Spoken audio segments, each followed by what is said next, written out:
On this episode, I'm going to review this week's news in retro gaming, and I ask you guys what's your favorite double feature lineup for Memorial Day summer viewing. All that and more coming up next.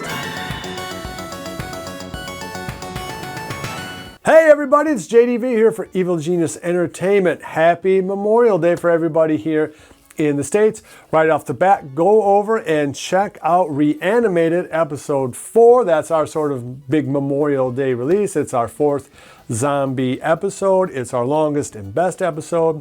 And if you do watch it, stick around for in about 20 seconds into the credits, we give you a sneak peek of Episode 5. So do me a favor and go ahead and check out Episode 4 of Reanimated right here on YouTube.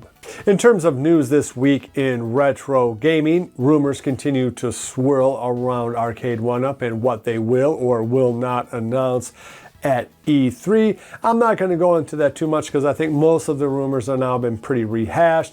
What we really don't have firm knowledge of right now is the pricing on these games, and I think even when they are officially announced that those prices could still fluctuate even after the official announcement.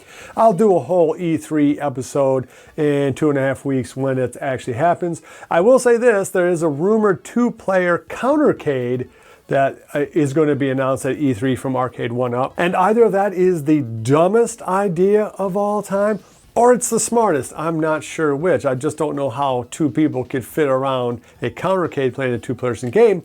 But of course, you negative Nellies are going to say, how can 2 grown people fit around a normal size Arcade1up arcade machine?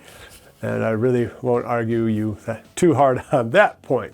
So anyway, obviously a bunch of stuff coming from Arcade1up, but I'll get into that in a later episode. In terms of news that we have confirmation for, AtGames is telling everyone that 3 of their big accessories should start delivery sometime in June, early July, and that would include their bit pixel marquee topper for the ALU, their arcade control panel for their legendary pinball game, and the handheld wireless remote that should work with their products as well. Now that handheld isn't scheduled for delivery until July. The other 2 are scheduled for delivery sometime in June.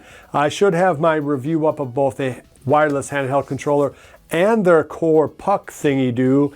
That should be up next week. I'm going to really try to give it a thorough run through every way I can think of to do it, so be on the lookout for that. Also, word on the street is that if you haven't got your pre-order in for it already, that if you order it right now, you should still be getting yours in June or July, depending on what you order. So that's good news too. So if you are interested in those products and want to get them into your hands by July, go ahead over to AtGames and order them right now. And the last thing I have for retro arcade news is from iiRcade. They've announced a brand new beat-em-up side-scrolling game called Mayhem Brawler.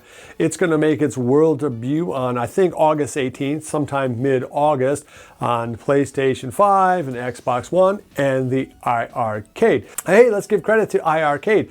This is yet another new retro style game for the system. They really are carving out a nice little segment of the market for themselves. So hey, congratulations to you guys over at iiRcade.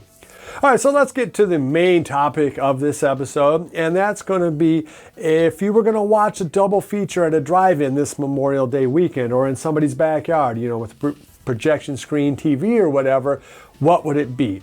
And for me, I always come back to 2 movies when I think about kind of kicking off summer, and that is Jaws and Alien. And obviously they're both really great movies, legendary, now franchises, both kicked off the careers for Spielberg and Ridley Scott. They really do connect better than you think they would. Obviously Jaws has a very strong nautical feel, horror film.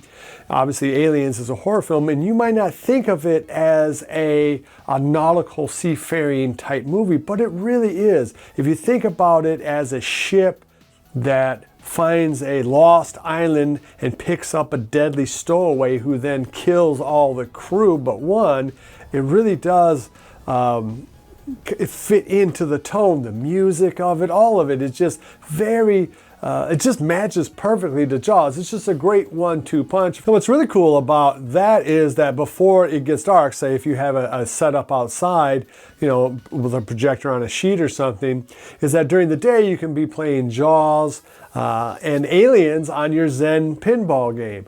And of course, there's a lot of other alien type video games out there. Probably the best is the Alien side-scrolling beat 'em up. That's super fun game.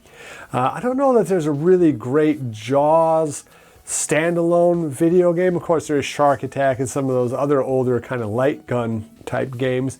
All right, so that's pretty much it. Go ahead and check out our zombie film, Reanimated, before you watch Jaws and Aliens. If you like this sort of content, please give me a thumbs up on the way out. It really does help. Love each other. Have a great Memorial Day weekend, and I'll see you guys in the Game Shack. Mwah! That was pretty good.